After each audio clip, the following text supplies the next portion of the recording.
beneath no one. John Morant.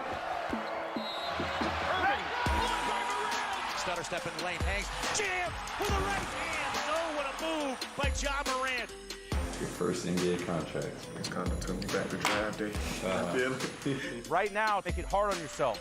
Don't take the easy way out. Defense to offense. Let's keep getting stops and running. John Morant with a thing of beauty. Jaren Jackson with a posterizing jam. It's a good city. Me and my family very laid back, so we didn't want to be all in the mix of everything. That's my daughter. She's doing a lot of sleeping right now.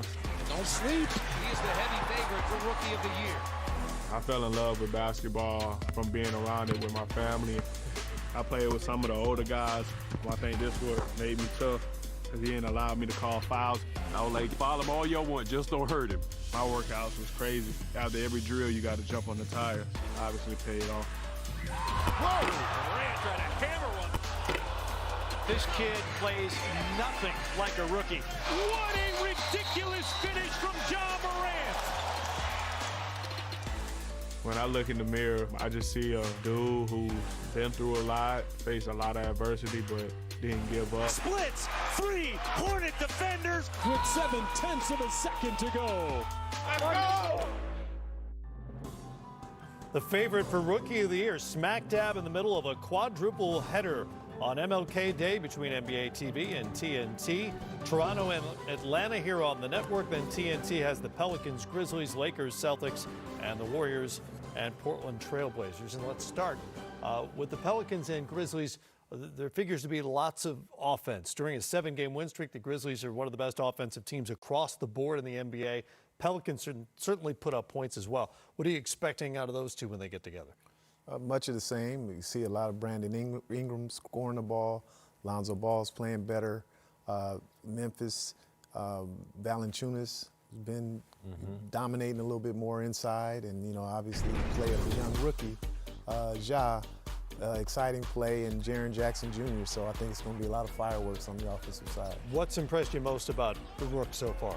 Ooh, he just got savvy. He doesn't play fast. He plays at his own pace. He doesn't get rushed. He just makes plays, and Valanciunas is living off. I mean, he got to give John Morant half his contract. He's driving in there and dropping things off, and Valanciunas is catching and finishing. But the kid is just really, he just knows who he is, and he plays to his strengths all the time. You very seldom see him take really bad shots. You very seldom see him do things that where you go like, ugh, you know, what's he doing? You watch him play, and you go, oh, good play, good play, good play, good. So he makes good play after good play after good play. And when he's coming at the basket, his ability to spin and cleverness with the ball and finishing around it, he's really, I really enjoy that kid. And then you add on top of all that, he's a freakish athlete. So every once in a while, he'll do a dunk on you.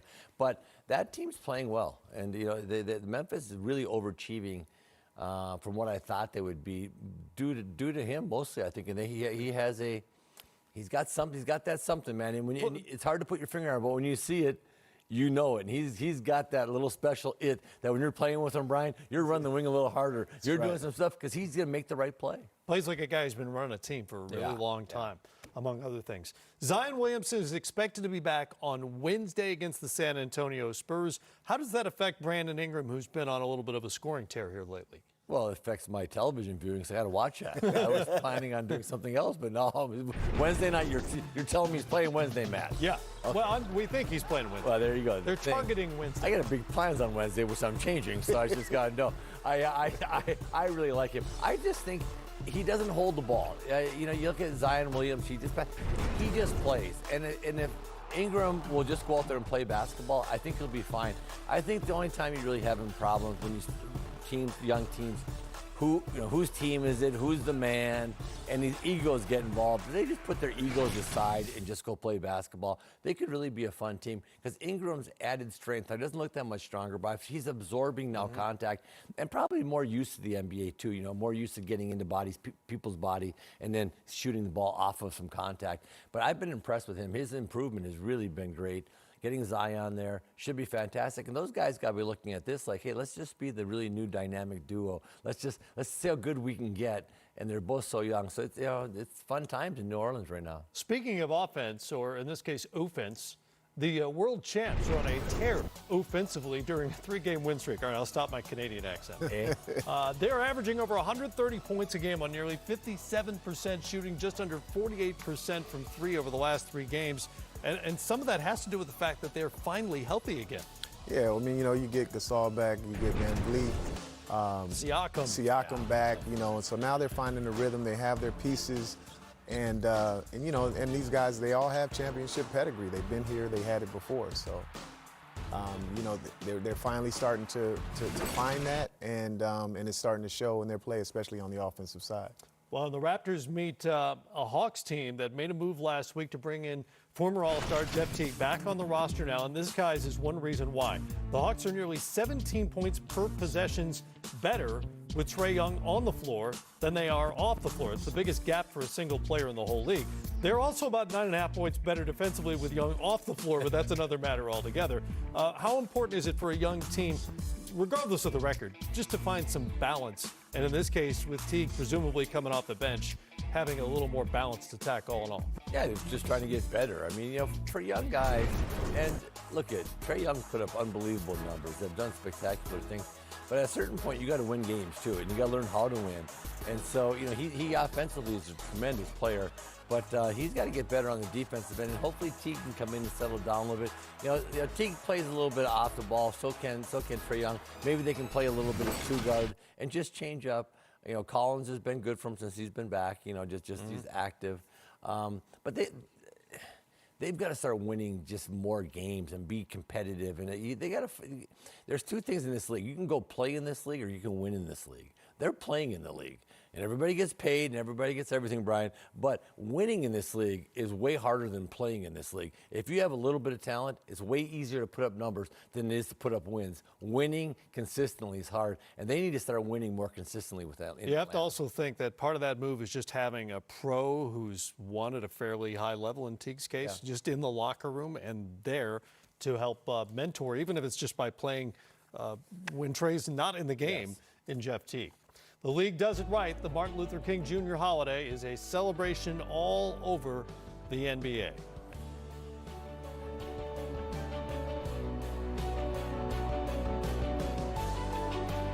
Celebration presented by Sherlon Champagne. Man down. Off the board to himself. Spectacular by Aaron Gordon. Morant. What a move. And what a finish by Jaren Jackson Jr.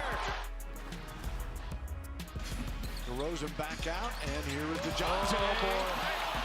And it goes in. Man down. Man down. Oh, boy.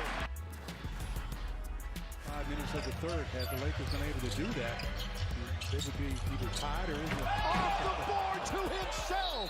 Spectacular by Aaron Gordon. That's a highlight play. Rebound out to Tucker. And the Nets take it away. Morant. What a move. And what a finish by Jaren Jackson Jr. Rocked the rim and raised the roof.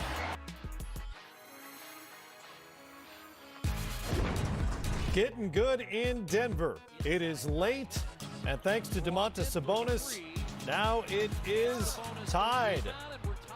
97-95. Now Denver has taken the lead. We'll check in. 18-1 at home with a win over the Spurs. Kendrick Nunn went for 33. Bam Adebayo, 14 points, 13 boards, 7 assists. Goran Dragic knocked down 5 threes for 17 off the bench. And Miami outscored the Spurs by 8 in the fourth quarter in a 106-100 win. 4 days later, the rematch in San Antonio. Here we go. Bam to Jimmy. Jimmy playing a little bully ball himself. Miami up by 11 early on. Goran Dragic loses it there. On the other end, Derek White, Patty Mills, pull up, transition 3. When he makes that first one, he gets dangerous because he can knock him down in streaks. And LaMarcus Aldridge embracing the three-pointer as well. He's back to shooting those. He hit 2 of 4 in this game. Spurs up by 6 at the half. Tight in the second half. Kendrick Nunn. Had nothing else to do, so I guess I'll shoot it. Jimmy Butler to the rim. Miami takes a 3-point lead. DeMar DeRozan came in with 13 straight games with at least 20 points and 50% shooting. Just got to 20 in this one. Also had 9 boards and 9 assists. Here's Dragic. Been really good off their bench. Floater. Yeah, Gordon's found a nice little rhythm coming off that Miami bench. Play makes and scores for him. That tied it, and then Kendrick Nunn puts them up by 1. He finished with 18. He's still been solid all season long for a rookie. Yeah. Derek White gets a hand in. Spurs on the run. Aldridge with the finish and 1. He had 21. Spurs up by 4. Dragic uses that screen into the paint up top. How about that late in the game? Nice dish to Bam. Bam goes for 21, 15, and 6. Jimmy Butler on a drive here. He's fouled by DeMar DeRozan. They call goaltending on the back end of the play, which means count the 2 points from Miami. Called it a continuation play. Greg Popovich initially didn't want to challenge. Becky Hammond basically talked him into it, and they wound up wiping away the goaltending and taking it side out instead. Game continues. Patty Mills blocked on one end. Duncan Robinson to tie it. Decent look for a really good three-point shooter. Wouldn't fall, and San Antonio hangs on to win it 107-102, finishing the game on a 10-4 run. Spurs get the season split. DeRozan did get his 14th straight with 20 points or more, but did not extend his 50% shooting streak because he went 7 of 16 on the night. Unlike that win in Miami we showed you a minute ago, the Heat fell flat late, shooting just 8 of 21 in the fourth quarter and 0 of 7 from three-point range. So I'll start with Miami as we consider these two teams. The Heat have been one of the best stories of the season so far in the Eastern Conference. Do they have enough to close games when it counts? I don't think so. I mean, you know they're going to play hard. You know that, Jimmy Butler would probably be that guy. So far, the guy who's been doing it for him down the stretch has been the rookie hero. And I see tonight, he played a little less than 9 minutes. So he wasn't out there hurt to provide that. But, I think that they still need a little, Jimmy Butler needs a little help, somebody else when the defense keys on him that can consistently get it done for them, especially coming down the stretch. Yeah, I agree. I think that I like Butler. Butler's not afraid of the moment, makes big shots. Bam Adebayo has been playing fantastic. His ability to pass the ball has really impressed me this year. I knew he could rebound. I didn't, his shot and his scoring and assisting has, really come up. And then they got the two left-handers, Nunn and Goran Dragic. They're both, it's odd.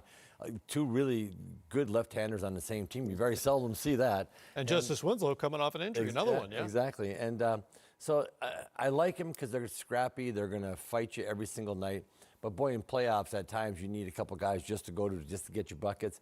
And Jimmy hasn't been as efficient as he normally is. Yeah. He's getting to the line enough so that his numbers look good, but he's not shooting the ball really well down there. No, and he's kind of a little bit out of rhythm. But they're a dangerous team. You don't want to play them because besides Milwaukee, I don't know if I'd take any other. They could beat any other team I think in the East besides Milwaukee. Well, they'll grind you for sure. Yeah. As for the Spurs, they've got this 22-year playoff streak going, which is amazing in and of itself. But right now, they're out of the top 8, a game and a half back of the Grizzlies for that final spot. What's it going to take to break through into that top 8? They just got to keep playing. Every time I count them out, last year I'm like, they'll never. They get better and better and better. And if they do a typical Popovich, they got the rodeo trip coming up.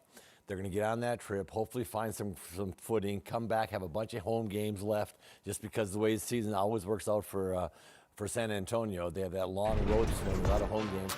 And they'll win some games, and they'll hang it around there. If I had to bet, I'd say they will find a way to be in that 8th spot. At what point am I wondering is when they just kind of blow this team up and start over again. That's always been my question with this team. Well, that is a tough question. It's a question we've been talking around for a couple of years now. Are we close to that? I don't think so. I mean, if you look at the history of the Spurs and Popovich being there, not really liking to make midseason. No, they don't do that much. Moves, They also had really good teams for many years. Yeah, they have, and I think that they've had a lot of inconsistent play, especially at the center position. Tonight they started Trey Lyles at the center position. I think they expected more of him. They expected more of Pirtle. I think one of the things that they can consider doing is maybe just going ahead and starting LaMarcus Aldridge at center, playing small, spreading the floor out. They missed Bertans, who was a shooter for them, in the past. And so just, they typically, as Kevin said, get stronger as the season goes on. And I wouldn't bet against them in terms of making it in the 8th spot. Just never really got it going so far this season. They started the season 3-0, but they have not matched that win streak at any point since. More coming up here on Game Time. On the way, the hottest team and its heady rookie, Ja Morant. Will be a big part of the MLK Day schedule. What to look for Monday on the other side. That young man is fun to watch.